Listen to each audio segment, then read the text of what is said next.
Live from Michigan Avenue, this is Good Day Chicago. Good morning and welcome to Good Day Chicago. I'm Brian Jackson. Here's a look at some of the stories we're following this morning. The search continues this morning for Nancy Guthrie, even after authorities question a man in connection to the case. We're also getting a look at some of the evidence that was made public after the shooting of a Chicago woman by a Border Patrol agent. And taking a live look outside this morning. Had a beautiful day on Tuesday. Mike says we're in for another mild day ahead, expected with some sunshine as well. Can we just copy and paste yesterday, Mike, and just do that for the rest of the winter? Wasn't that amazing? It was I'll really tell you nice. what, today's not going to be as warm as yesterday, Brian, but it will still be warmer than normal, and we have even warmer temperatures on the way in this forecast. Looking out there across the city, I believe we're looking at Jupiter hanging out there in the west as we look over the Chicago River. Current temperatures, it's chilly. You still want a coat out there. We've got only 19 at the airport in Aurora, the usual cold spot. 25 at Woodstock, 28 at Gary, 31 along the lakefront. But today, we're going to head into the low 40s, which is still quite a bit above normal. 30 degrees at 9, plenty of sunshine all day long. A fine afternoon on the way, not much wind out there, and even warmer temperatures looking ahead through the weekend. Brian, back to you. Well, some big developments this morning in the search for Nancy Guthrie. A man who was detained and questioned last night has reportedly been released. Police said that they detained the man after a traffic stop last night in Rio Rico. That's about an hour south of Tucson. They also searched a home nearby. There's no word if police found anything at the scene. And this all comes just hours after the FBI released this video of a possible suspect in the case. It shows someone in a mask and carrying a gun at the door of Nancy Guthrie's home. The person appears to be trying to remove the doorbell camera. FBI Director Kash Patel says that the footage was recovered Tuesday from residual data on the back end of Nancy Guthrie's home security system. Former FBI agent Ross Rice joins Fox Chicago at 9 to talk about these latest developments. I thought this is a huge break in the case. While you don't have a clearly identifiable image of that person because they took steps to conceal their identity, that's a great lead. And knowing the FBI the way I do, they probably have more video and more information at their disposal that they're not releasing. They put this video out in the hopes that somebody would recognize the person through their clothing, mannerisms, the backpack, and any number of things. They obviously don't know who this person is, and they're asking for the public's help. But I think within the next 24 to 48 hours, we're going to have resolution to this case. After the video went out, Savannah Guthrie reposted the footage saying, quote, "We believe she is still alive. Bring her home." A $50,000 reward is being offered for information leading to an arrest. A group of squatters that set up inside of a home in suburban LaGrange have finally left the property. We were back at the house on South Catherine yesterday, and the squatters were seen leaving. The home was foreclosed on last year, but squatters then took over. Yesterday, a judge ordered the squatters to leave. Police have raided that home multiple times and found drugs inside. There have also been allegations of prostitution going on there. People who live in the neighborhood say that they are happy with the decision. We're happy as can be. I mean, it has just been a nightmare for everybody in the community. I think everybody behind me, everybody that's been in all the court appearances so far, have all suffered in some way from this, and we just want it behind us. New legislation that went into effect last year allows police to remove squatters as trespassers without a court-ordered eviction. Evidence related to the shooting of a Chicago woman by ICE agents has now been released to the public.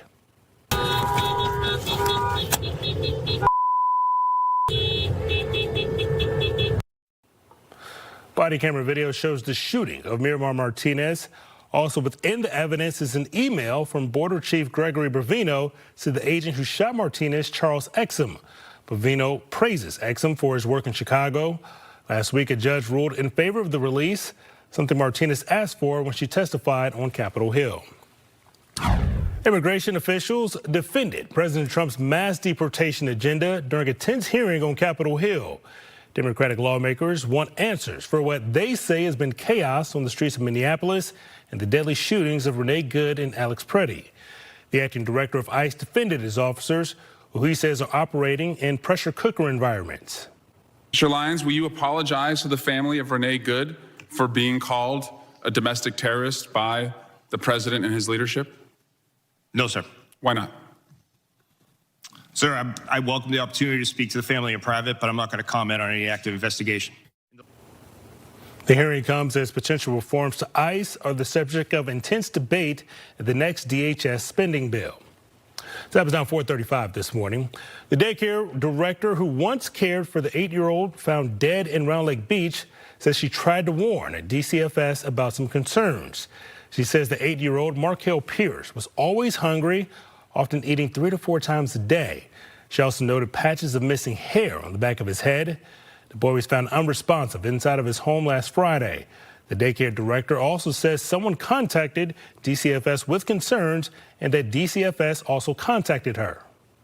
We have very good portions for snack. They'd have first, then they'd have seconds, then they might ask for thirds. One of the red flags was that as they were leaving, he had another snack. Mom grabbed it out of his hand and threw it on the table and said, "Don't act like you're not fed." And then he kind of, dropped his head down and just walked down the hallway with her. She says 3 days after she spoke with DCFS, Markel and his sister were abruptly taken out of the daycare. Markel's mother, and her boyfriend are both now charged with first-degree murder and child endangerment. A man is facing charges after allegedly grabbing a minor in Palatine. Police say that it happened Monday morning in the 200 block of West Wood Street. 26-year-old Curve Williams is now facing multiple charges, including aggravated kidnapping. The young girl suffered minor injuries. Portage, Indiana is the latest city trying to lure the Bears for a new stadium site. Today, they will present a rent-free proposal. Portage is located on the northern edge of Indiana, right on Lake Michigan. David Kaplan from ESPN 1000 says that the city offered to build a dome stadium with no public money. The Bears would not pay any rent. Right now, the Bears do pay rent at Soldier Field. Meanwhile, people in Arlington Heights, they will be holding a Bears rally today. The event is called Springfield Kickoff. Bring the Bears to Arlington Heights. It will be held at the DoubleTree Arlington Heights Hotel, being put together by Touchdown Arlington, a coalition of business owners who support the Bears coming there. Well, from football to spring training, which is about to be in full swing for both the Cubs and Sox, Mike. I'm all for spring training. Yeah, here's the deal. There are already plenty of players in Arizona, but pitchers and catchers reported for the Cubs today. Their first full squad workout's not going to be, though, until Monday. The newest Cubs, Alex Bregman and Edward Cabrera, already in Mesa. They've been putting in a little bit of early work. The Cubs spring training opener is a week from Friday against the White Sox, whose pitchers and catchers reported in Glendale, of course, yesterday. There's plenty of excitement around the Sox as they look to avoid another 100-loss season. They do get a look at one of their new players, Japanese slugger Munetaka Murakami. Nice left-handed swing there. He turned heads when he hit 3 homers in BP yesterday. Manager Will Venable talked about the belief in the rebuild. It says a lot about the progress that we've made, and that's certainly meaningful. At the same time, we know that if we want to capitalize on that momentum and take the next step forward, we really have to start at zero here in camp and create habits around the right things. And, that's our approach to camp this year. So excited to do that after, what was a great second half and a great offseason. Sox have had 3 straight seasons of 100 losses or more. Another wild game for the Illini. They hosted Wisconsin last night after their loss to Michigan State on Saturday. The Illini were without Andrei Stojakovic due to an ankle sprain. It was another big game for freshman Keaton Wagler. He finished with 34, but the Badgers forced overtime where Wagler missed a buzzer beater, which would have won it.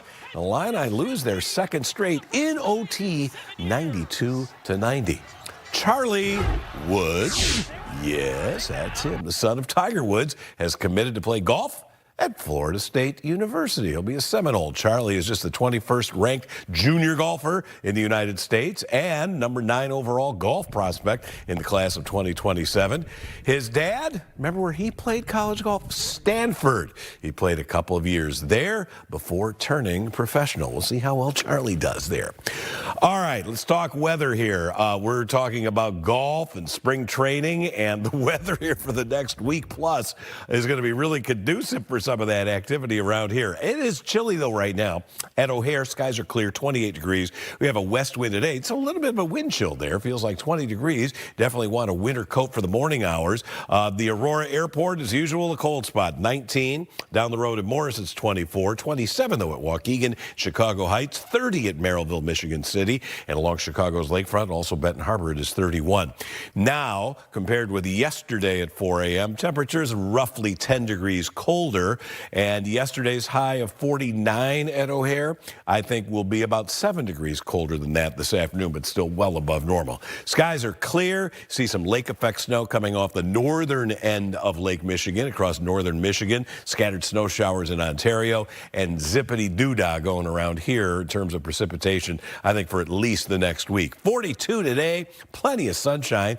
Really, had we not had how warm it was yesterday, you'd be cheering for that 42. Tonight, chilly, but seasonably so, with a low of 25 degrees, clear to partly cloudy skies. Plenty of sunshine, really, in this entire forecast. There'll be some periods of cloudiness here and there, but look at these numbers. 50, 52, 52, 52, 58 on Tuesday. And, Brian, I still think we have a good chance of hitting a 60 at least once next week. Well, coming up this morning, the fallout continues after the release of the Epstein files as Attorney General Pam Bondi now faces questioning today.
Content of this ad.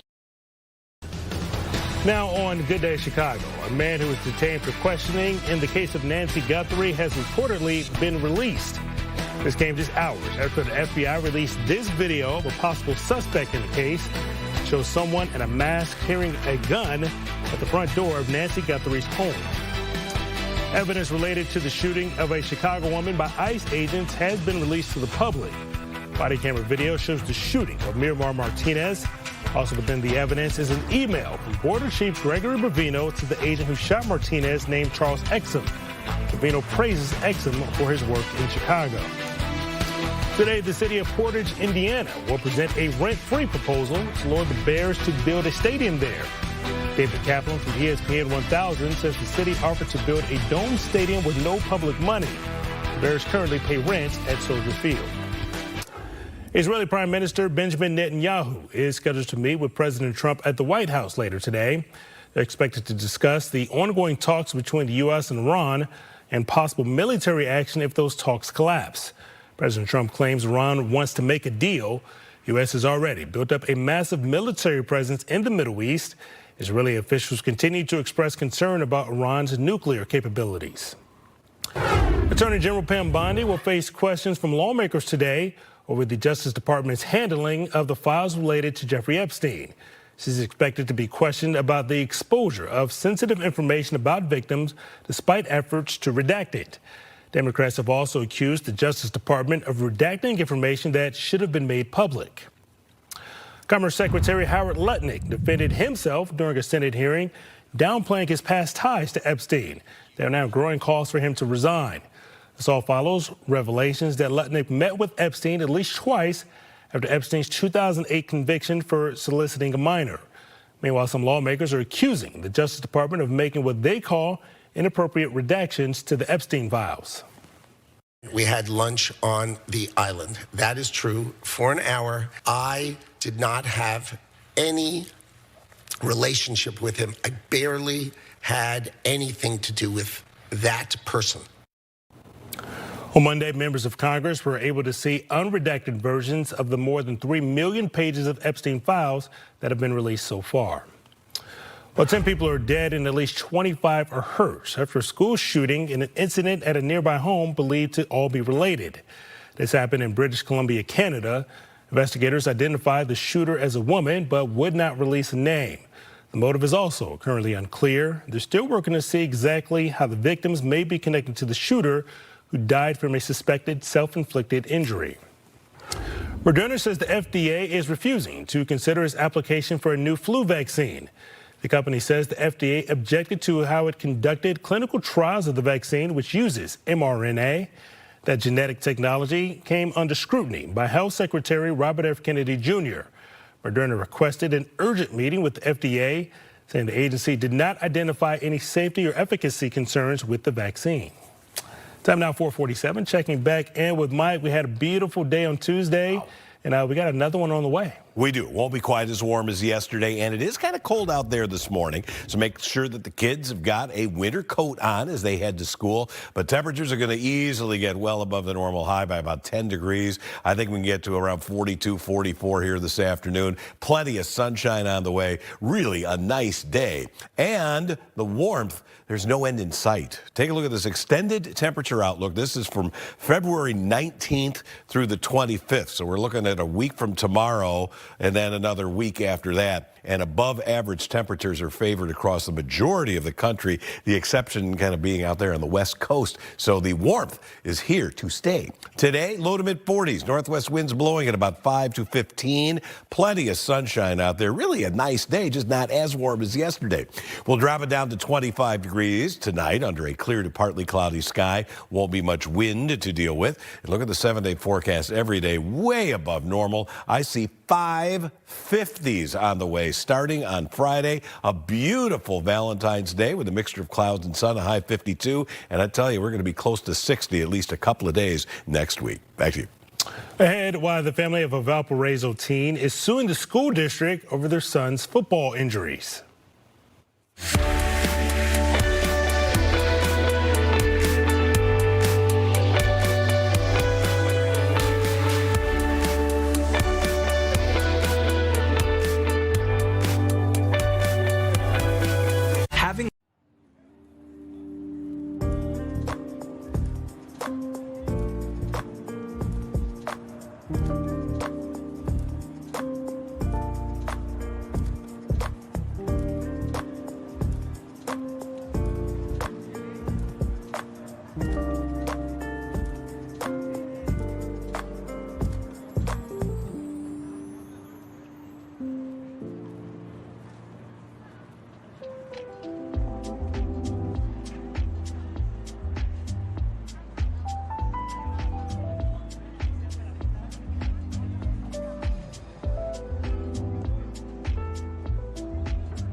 Fox Local.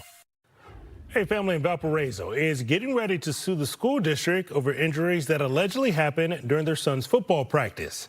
Medical records from the family show that he had a broken wrist and a concussion. The father, Jason Solomon, says that the high school was negligent. He says no one from the school contacted him that night when his son was injured. He says that he only found out about it after his son texted him that he was not feeling well.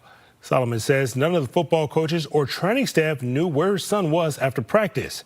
He says he had to go searching for him at the school, where he found him alone in a gym. The head coach and the trainer told me it was a sprained wrist and go home. And I was told that you're lucky that you didn't listen to them and took him to the ER, because he could have came home, went to bed and crashed out. And I could have, that next day, I could have woke up, my son could have been gone. Valparaiso Community School Superintendent Dr. Jim McCall disputed some of the claims, specifically that no one witnessed or reported an injury during the practice. He says the coach was not aware of any of this until after the practice was already over, and once that happened, he notified the athletic trainer. Well, the city of Gary is reporting some good news when it comes to crime. The number of homicides is down while cases solved is up. It's part of an annual public safety report. Police Chief Derek Cannon joined us on Chicago Live to talk about some of the progress that's being made. For the first year, I really got in, had a great team established, and then tried to make sure that we had the right people in the right places. And then in the second year, we focused in on making sure that the people that were bad actors were held accountable for the things that they were doing in Gary, Indiana. So with that being said, like you just spoke about, we've had substantial increases in charges and also convictions in our area. There's a lot of stigma that's been placed on the city, but I'm gonna tell you this. Just come out one day for your own self. You know, ride the South Shore train or fly into the Gary Airport or come in by boat. We have a lot of great things going on. Chief Cannon also said that he has done his homework when it comes to the possibility of the Bears moving to Gary and how other cities have dealt with sports teams moving in. Also, a heartfelt thank you to local veterans from students at the St. Cajetan on the south side who delivered handmade Valentine's cards to Smith Village Senior Center in Beverly. 19th Ward Alderman Matt O'Shea hosted the 11th annual Valentine's for Veterans event and honors seniors who served our country with personal messages of gratitude, calling them pocket hugs for veterans. Thank you for your service and sacrifice. America would not exist without the brave men and women who risked their lives to keep America free. Thank you for our freedom. You can just see the smile on David's face there. The veterans who received the cards are a part of Rush University Medical Center's Road Home program. All right, time is now 4:54. Speaking of Valentine's, what's on tap for people making plans for the weekend, Mike? Well, it should be, a warm day overall, and the weather is going to cooperate with this. How does 50 degrees sound? Sounds lovely. There you go. All right. Now, here's the deal. Yesterday, a lot of spots hit 50. 49 for the official high at O'Hare. I really regretted having taken 50 off the table. I was talking about it for Tuesday last week, but temperatures did well. Now, today it's not going to be as warm. Look at these current readings. We have 19 at Aurora's Airport, the usual cold spot, but in DeKalb it's 30. 30 at Chicago's Lakefront, 28 at Midway and the aforementioned Gary. Woodstock 27, just updated the Waukegan temperature to 26 degrees. I think today we're talking about high temperatures that should get into the low, maybe a few spots getting into the mid 40s, especially south of I-80. Like yesterday, I think some of these numbers that are showing upper 30s at Waukegan, Woodstock, I think that's underdone. I think even there you're good for a 40 plus today. Northwest Indiana, maybe a little struggle to get to 40 at Michigan City, but anywhere you are in Chicagoland, it is going to be a beautiful day today with abundant sunshine. Now let's check out the 7-day forecast. And really, does this look like February to you? We have a pair of 42s today and tomorrow. Plenty of sunshine both days, maybe a little more cloud cover tomorrow, but every single day in this forecast has got some sunshine. A lot of times this time of year, we go days and days and days with cloud cover. Friday, 50. Valentine's Day, 52 degrees. Another 52 on Sunday. Monday, 52. And then 58 degrees on Tuesday. And I'm telling you, Tuesday, Wednesday, Thursday, a couple of these days could be 60 degrees plus around here. There's simply no Arctic air in play, no precipitation, especially no snowfall to be seen. But winter's not over. We still have to get through March. You know that's coming in here. We'll be back with more of Good Day right after this.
Fox Local. A grand jury refuses to charge 6 lawmakers over a video that President Trump accused of being seditious. The Department of Justice opened an investigation into the video, which featured several Democrats urging military members to refuse, quote, illegal orders from the Trump administration. Grand jurors in Washington declined to approve the prosecutor's charges yesterday. The FDA is reviewing the safety of a preservative commonly found in packaged foods. BHA is a preservative that can prevent fats and oils from spoiling. It can be found in common foods like cereal, frozen meals, and potato chips. The chemical was approved as an additive in 1961. Now RFK Jr. is having